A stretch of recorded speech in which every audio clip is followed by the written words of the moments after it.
Fico feliz por você estar interessado no estudo da Bíblia. Hoje eu vou fazer um estudo um pouco diferente daqueles que eu tenho feito. É a respeito de Jesus Cristo no Velho Testamento. Um dos livros mais bonitos da Bíblia é o livro dos Salmos.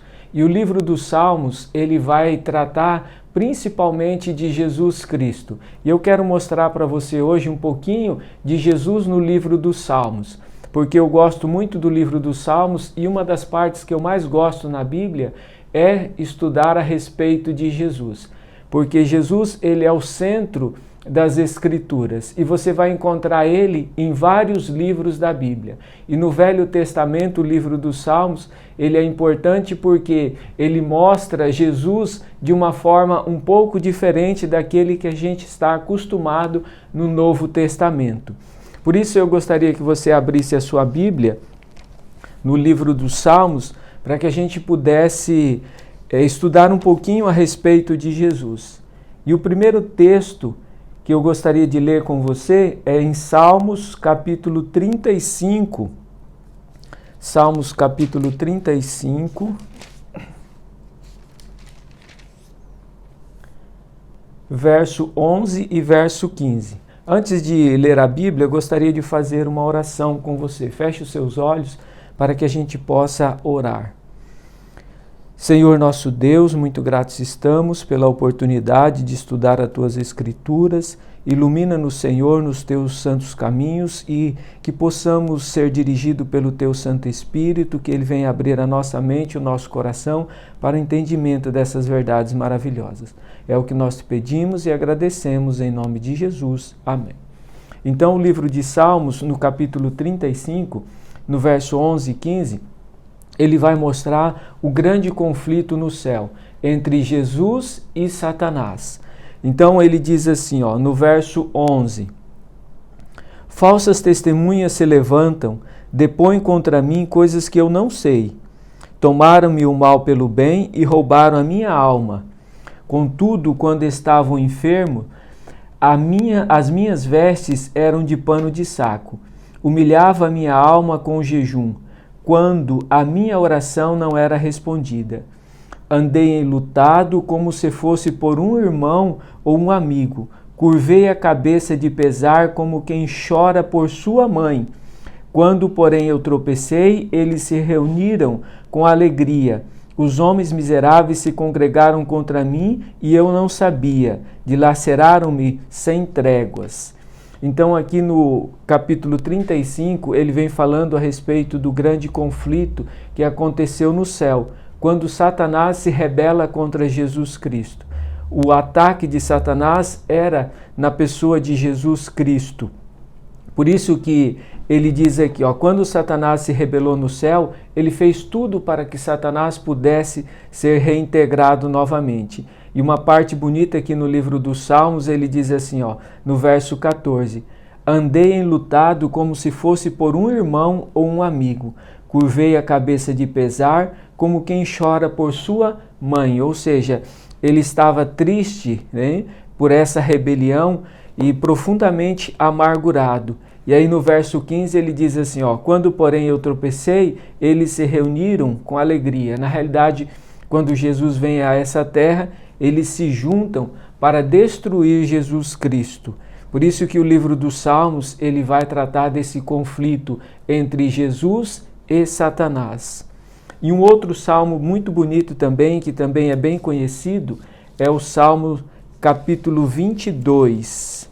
Um pouquinho antes aí, o Salmo capítulo 22, ele também vai falar a respeito de Jesus Cristo, principalmente do momento da crucifixão de Jesus Cristo. Eu vou ler alguns textos aqui para que a gente possa entender um pouquinho a respeito disso que aconteceu. No capítulo 22, ele começa assim, Deus meu, por que me desamparastes? Por que estás tão longe de me salvar, tão longe das palavras do meu clamor? Na realidade, essas palavras ele usa quando ele está ali na cruz. Ele diz assim, Deus meu, por que me desamparastes? No verso 6, no verso 7, ele diz assim, todos os que me veem zombam de mim estende os lábios e balançam a cabeça, dizendo: confiou no Senhor, que eu livre-o, já que o quer bem. Contudo, tu me tirastes do ventre e tu me preservastes estando ainda nos seios de minha mãe. Na realidade, aqui no verso 7, ele diz: as pessoas que estavam ali presenciando a crucifixão de Jesus zombavam dele, dizendo: se ele era o Filho de Deus, por que ele não descia da cruz? Hein? E no verso 9 ele diz assim, contudo, tu me tirastes do ventre, tu me preservastes estando eu ainda no seio de minha mãe. Na realidade, quando Jesus nasce, ele nasce entre os animais. E uma das coisas mais difíceis para uma criança, um recém-nascido, é justamente o risco de infecções. E na realidade, entre os animais, esse risco se torna ainda muito maior. Se Deus não tivesse protegido ele, dificilmente ele teria sobrevivido. Né? Tanto que ele protege também quando Herodes tentou matar ali. No verso 14 ele diz assim, como água me derramei e todos os meus ossos se desconjuntaram. O meu coração é como cera, derreteu-se no meu íntimo. A minha força secou-se como um caco, e a língua se me apega ao céu, se me apega ao paladar. Tu me pusestes no pó da morte. Cães me rodearam, ajuntaram-me, um ajuntamento de malfeitores me cercou. Transpassaram minhas mãos e os meus pés. Hein? No verso 14 ele diz que o meu coração é como cera e derreteu-se no meu íntimo. Na realidade, Jesus morre do coração, ele não morre da crucifixão. A angústia dele era muito grande naquele momento e o coração dele não resistiu. Por isso que ele diz aqui, né? O meu coração é como cera, derreteu-se no meu íntimo. Jesus morre do coração. Né? No verso 16 ele diz assim, como rodearam o ajuntamento de malfeitores, me cercou, transpassaram minhas mãos e os meus pés. Né? E aqui no verso 17 ele diz assim, posso contar todos os meus ossos, eles me veem e me contemplam. Na realidade, Jesus, quando morreu, ele estava extremamente magro, né?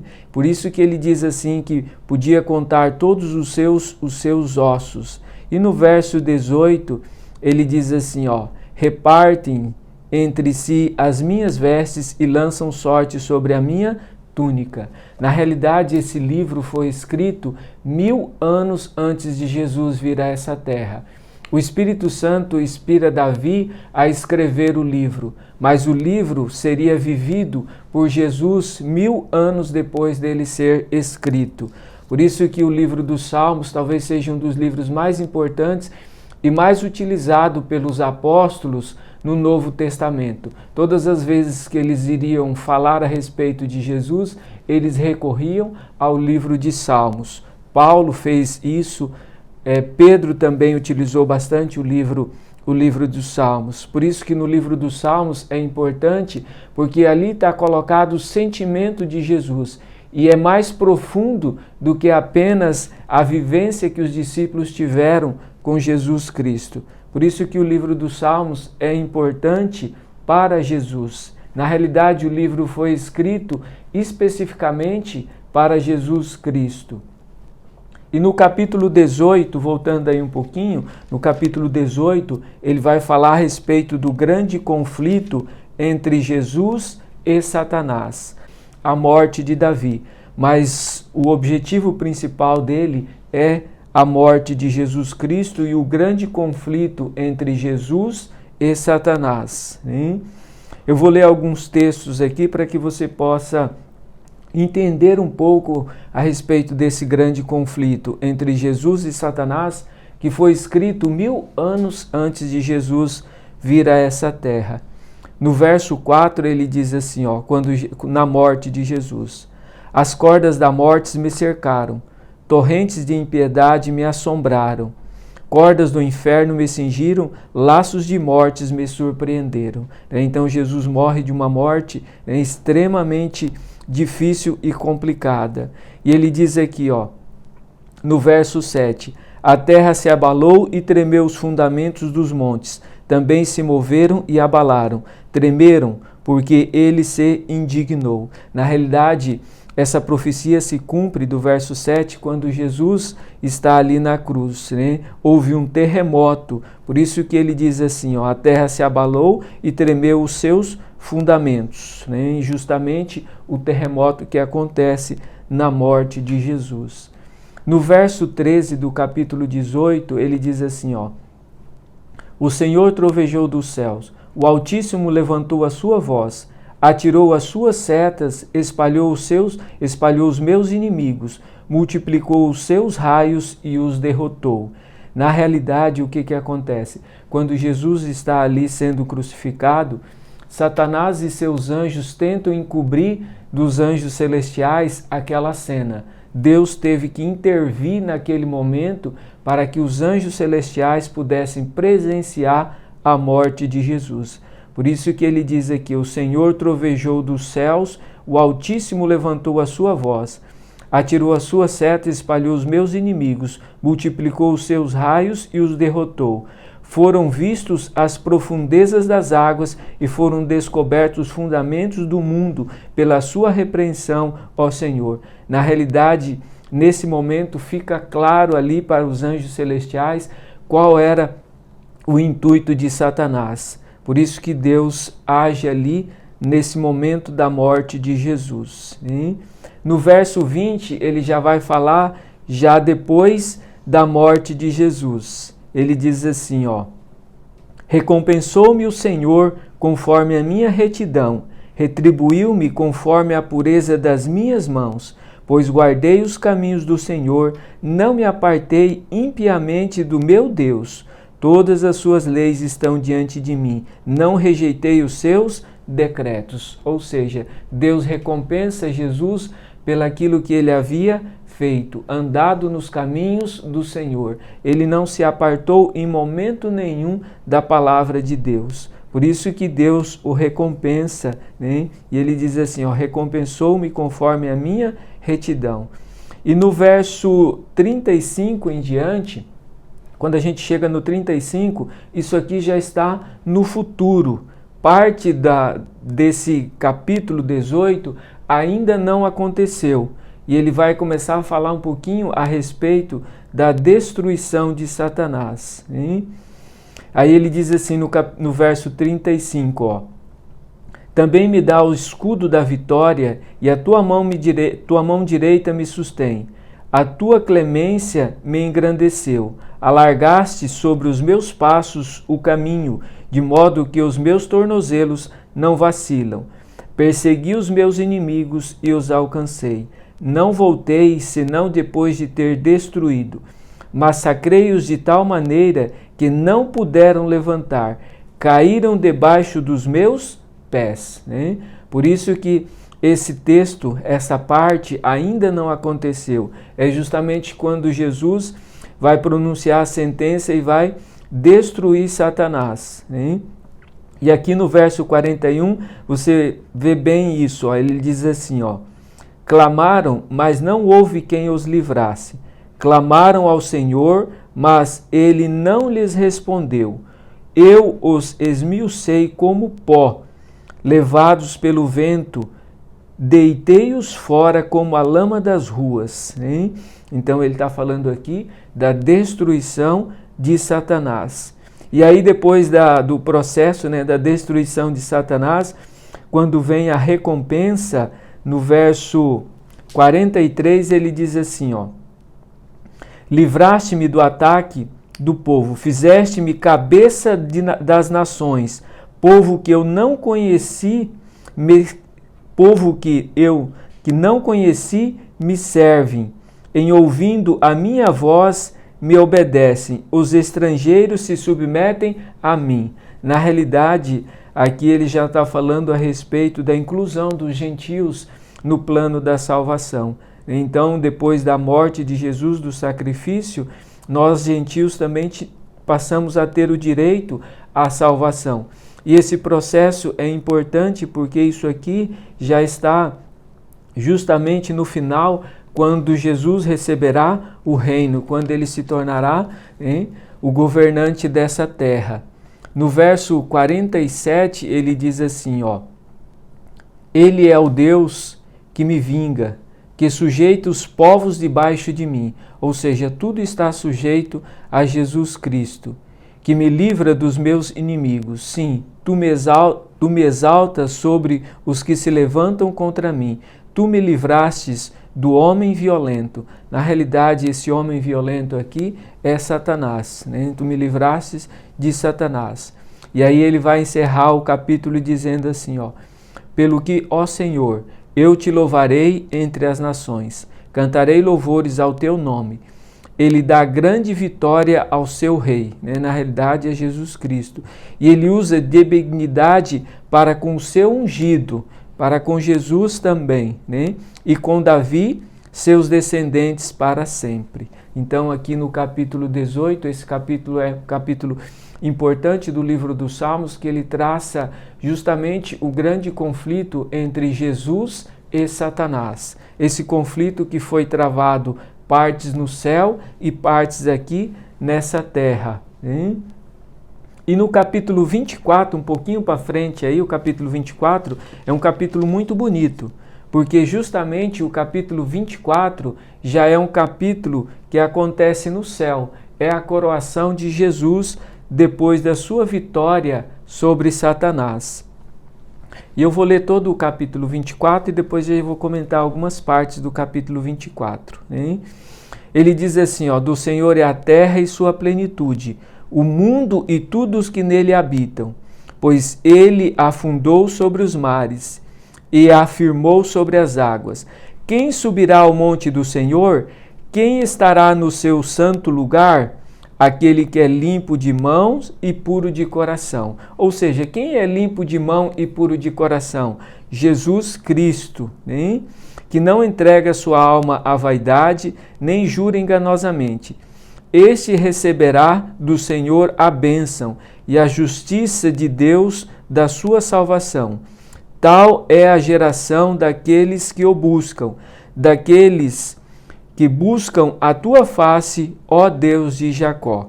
E aí ele vai começar uma parte importante nesse capítulo. Isso aqui aconteceu no céu, quando Jesus retorna ao céu. Ele diz assim, levantai, ó portas, as vossas cabeças, levantai-vos, ó entradas eternas, e entrará o Rei da Glória. Aí um grupo de anjos pergunta, quem é esse Rei da Glória? Aí outro responde, o Senhor forte e poderoso, o Senhor poderoso na guerra. Aí novamente ele volta, levantai, ó portas, as vossas cabeças, levantai-vos, ó entradas eternas, e entrará o Rei da Glória.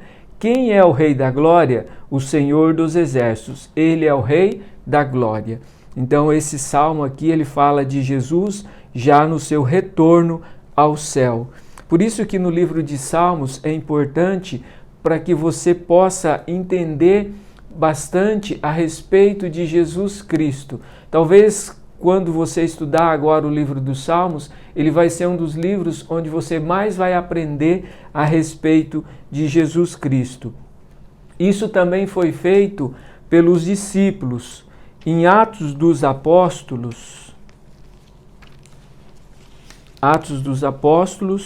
capítulo 2, verso 22. Atos, capítulo 2, verso 22. Ele vai, aqui na minha Bíblia, ele tem um título no capítulo 2, verso 14, que diz assim, o discurso de Pedro no dia do Pentecostes. Na realidade, quando eles receberam o Espírito Santo, eles começaram a entender as Escrituras de uma forma mais clara. Por isso que Pedro faz aquele discurso que converte muitas pessoas, e esse discurso ele estava baseado no livro dos Salmos. No capítulo 2, verso 22, Pedro diz assim, Homens israelitas, escutai estas palavras. Jesus de Nazaré foi homem aprovado por Deus entre vós, com maravilhas, prodígios e sinais, que Deus por ele fez entre vós, como vós mesmo bem sabeis. Ele está afirmando. E aí ele diz assim, este homem, ou seja, Jesus, foi entregue pelo determinado propósito e conhecimento antecipado de Deus. Ou seja, tudo aquilo que aconteceu foi do conhecimento e da concessão de Deus, tomando vós o crucificastes e matastes pelas mãos de ímpios. E aí ele diz assim, ó, Deus, porém, o ressuscitou, soltou os laços da morte, porque não era possível que fosse detido por eles. A respeito dele disse Davi, e aí ele vai falar do livro dos Salmos, ele diz assim, ó, a respeito dele disse Davi, sempre via diante de mim o Senhor, porque está à minha direita, não serei abalado. Isso aqui se encontra no livro dos Salmos, capítulo 16, verso 10. E ele diz assim, ó, por isso se alegrou o meu coração e a minha língua exultou. Ainda a minha carne há de viver em esperança, porque não deixará a minha alma na morte, nem permitirá que o teu santo passe por decomposição. Fizestes-me conhecido os caminhos da vida, com a tua face me encherás de alegria. E aí ele vai justificar, Pedro vai justificar o texto dizendo assim, ó, irmãos, deixe-me dizer claramente que o patriarca Davi morreu e foi sepultado, e entre nós está até hoje a sua sepultura. Ou seja, você sabe muito bem onde Davi está enterrado. Ele, porém, era profeta e sabia que Deus havia prometido com juramento que da sua descendência levantaria o Cristo para sentar-se sobre o seu trono. Prevendo isso, disse da ressurreição de Cristo, que a sua alma não foi abandonada no túmulo, nem a sua carne sofreu decomposição. Deus ressuscitou a este Jesus, do que todos nós somos testemunhas, de modo que, exaltado pela destra de Deus e tendo recebido do Pai a promessa do Espírito Santo, derramou isso que vós agora ouvis. Hein? Então ele diz assim, olha, Davi morreu e você sabe onde ele está, o túmulo dele. Mas Jesus, ele ressuscitou. E quem é que ressuscitou? Jesus Cristo. E depois ele usa novamente o livro dos Salmos, capítulo 110, ele diz assim, ó, pois Davi não subiu ao céu, mas ele próprio disse o Senhor ao meu Senhor, assenta-te à minha direita, até que ponha os teus inimigos por estrado dos teus pés. Portanto, saiba com certeza todo Israel, que a este Jesus, a quem vós crucificastes, Deus o fez Senhor e Cristo. Na realidade, ele está dizendo assim, olha, hein? Esse Jesus que foi crucificado, isso foi predito no livro dos Salmos. Ele morreria e ele ressuscitaria. E ao final, no verso 34, ele diz assim, ó, né? Pois Davi não subiu ao céu, mas ele próprio disse o Senhor ao meu Senhor, assenta-te à minha direita até que eu ponha os teus inimigos por estrado dos teus pés. Na realidade, o correto seria dessa forma, disse Deus a Jesus Cristo, assenta-te à minha direita até que eu ponha Satanás por estrado dos seus pés. Né? Então o apóstolo Pedro, naquele discurso, está dizendo assim, olha, o livro dos Salmos foi escrito para Jesus Cristo. Na realidade, os textos que se encontram no livro dos Salmos se referem a Jesus. Davi morreu. Quem receberia a recompensa de estar à direita de Deus? Não era Davi, e sim Jesus Cristo. E, na realidade, não só os discípulos sabiam que o livro de Salmos havia sido escrito para Jesus, como Satanás também sabia que o livro de Salmos tinha sido escrito para Jesus. E esse livro seria importante porque seria dentro desse livro ele aprenderia os caminhos do Senhor e tudo aquilo que deveria acontecer com ele. Em Lucas capítulo 4, verso 9, Lucas capítulo 4, verso 9, vai falar a respeito da tentação de Jesus. E justamente Satanás usou o livro dos Salmos para tentar Jesus. O diabo levou a Jerusalém, colocou na parte mais alta do templo e lhe disse: se tu és o Filho de Deus, joga-te daqui abaixo, pois está escrito. E aí ele vai utilizar o Salmo 91, dizendo assim, darás ordem aos seus anjos a teu respeito para que te guardem e que te segurem nas mãos para que não tropeces em alguma pedra. Jesus respondeu: dito estás, não tentarás o Senhor teu Deus. Tendo o diabo acabado toda a tentação, o deixou até o momento oportuno. Ou seja, Satanás também sabia que o livro dos Salmos tinha sido escrito para Jesus. O livro dos Salmos, ele é um livro importante porque ele vai trazer várias revelações a respeito de Jesus Cristo. Por isso que, da agora para frente, quando você ler o livro dos Salmos, o personagem principal do livro dos Salmos, quem viveu as experiências do livro dos Salmos, não foi Davi, foi Jesus. Jesus que viveu as experiências do livro dos Salmos. Davi foi apenas inspirado por Deus para escrever o livro dos Salmos. E aqui, se você for ver no livro dos Salmos, ele diz assim, no capítulo Salmos, capítulo 2, os reis da terra se levantam e os governantes se reúnem contra o Senhor e contra o seu ungido. Ou seja, quem é esse ungido aqui? É Jesus Cristo. E aí no verso 7 ele diz assim, proclamarei o decreto do Senhor. Ele me disse, tu és meu filho e eu hoje te gerei.